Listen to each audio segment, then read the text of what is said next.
राधे राधे, हरे कृष्णा। कैसे हो आप सभी लोग? आशा करती हूँ आप सभी परम मंगल में होगे, स्वस्थ होगे, अच्छे होगे। सर्वप्रथम आप सभी को तुलसी विवाह की अनंत और अनंत शुभकामनाएं।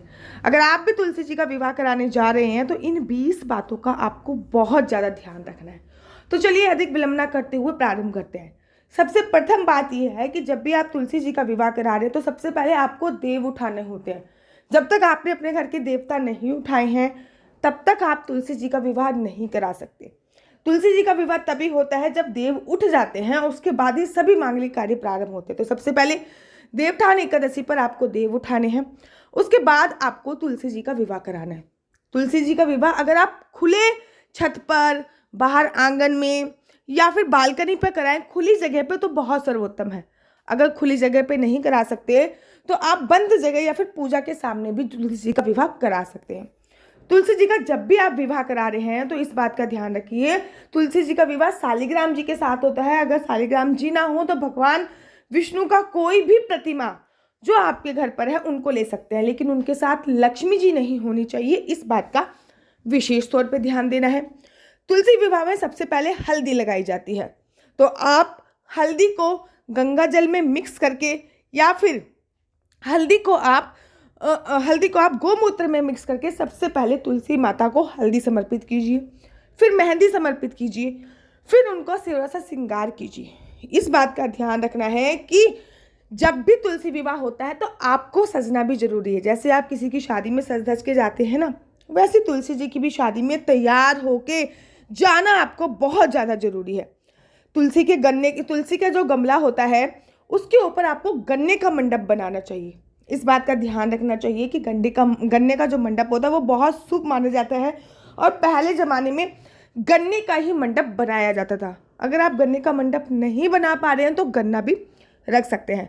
देखिए, तुलसी देवी पे समस्त सुहाग की सामग्री आपको अवश्य चढ़ानी चाहिए, जैसे कि लाल चुंदरी हो गई, मेहंदी हो गई, चूड़ी हो गई, बिच्छू हो गए, सिंदूर हो गए। ये सभी सुहाग की सामग्री आपको अवश्य चढ़ाना है। गमले में आपको शालिग्राम जी रखने हैं साइड में। तुलसी जी को आपको जो आसन देना है वो आसन आप लाल दीजिए और शालिग्राम जी को जो आसन देना है वो पीला दीजिए। पहले ही मैंने बताया है कि शालिग्राम जी ना हो तो फिर आप विष्णु भगवान की कोई भी प्रतिमा ले सकते हैं। विवाह को प्रारंभ करने से पहले आपको एक घी का दिया जलाना अनिवार्य होता है। घी का दिया जलाकर उसका पूजन अर्चन वंदन कीजिए और उसके बाद उसमें एक हल्का सा फूल चढ़ाइए। ये आपका विवाह हो गया।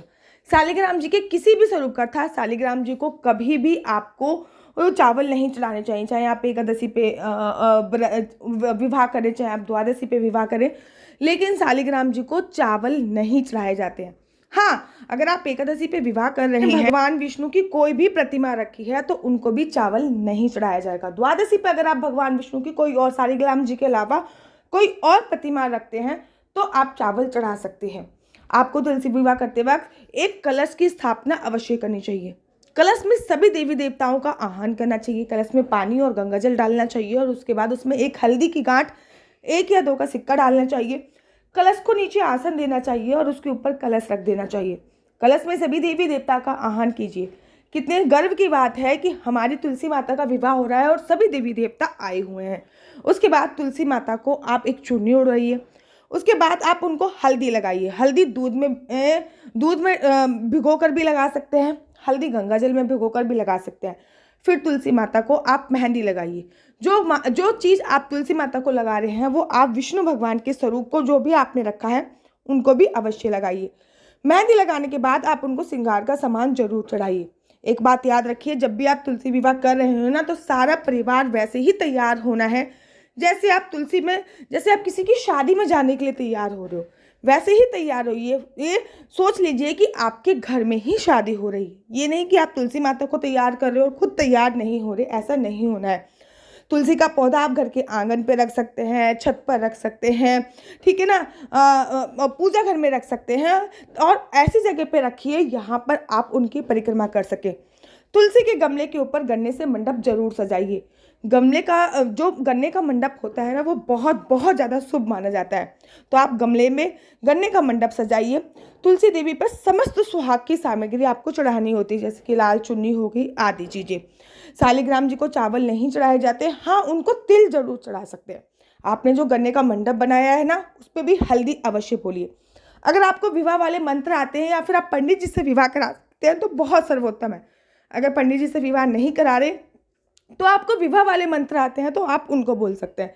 अगर आपको विवाह वाले मंत्र नहीं आते हैं तो इस बात का आपको ध्यान रखना है, आपको ओम नमो भगवते वासुदेवाय का जाप करते हुए मंत्रों का उच्चारण करना है। तुलसी विवाह में मिठाई का बहुत महत्वपूर्ण योगदान होता है। आप बेसिकली कोई भी मिठाई लेके आए ना लेके आए, लेकिन आपको जरूर और जरूर लड्डू जरूर लेके आने होते हैं। तुलसी जी पे इस दिन जल अवश्य चढ़ाया जाता है। ये केवल एक मिथ है कि एकादशी पर तुलसी पे जल नहीं चढ़ाया जाता। किसी भी देव वृक्ष की पूजा अर्चना वंदना जब हम करते हैं ना तो सबसे पहले जल चढ़ा के करते हैं।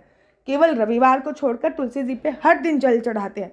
तुलसी देवी को यथासंभव अपनी शक्ति के अनुसार कन्यादान अवश्य करें। जैसे कि कोई भी सुहाग की सामग्री आप कन्यादान में दे रहे हो, बर्तन आप कन्यादान में दे रहे हो, अपने सामर्थ्य के अनुसार जरूर दें। ये जो सुहाग का सामान है ना, विशेषकर ध्यान दीजिए कि कम से कम चांदी के बिछुए तो आप इसमें अवश्य करें।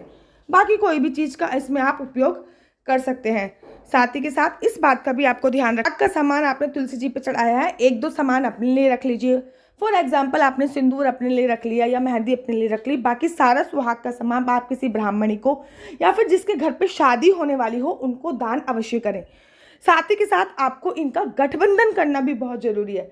भगवान विष्णु के लिए पीला वस्त्र ले सकते हैं जिसको पीताम्बरी बोला जाता है, और माता रानी के लिए एक चुन्नी लीजिए।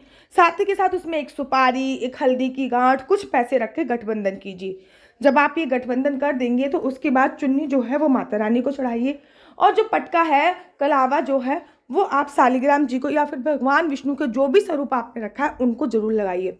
गठबंधन करने के बाद ही श्री हरि विष्णु से स्पर्श करते हुए आपको जयमाला तुलसी माता पे चढ़ानी है, और तुलसी माता से स्पर्श करते हुए जयमाला आपको श्री हरि विष्णु को भी चढ़ानी है।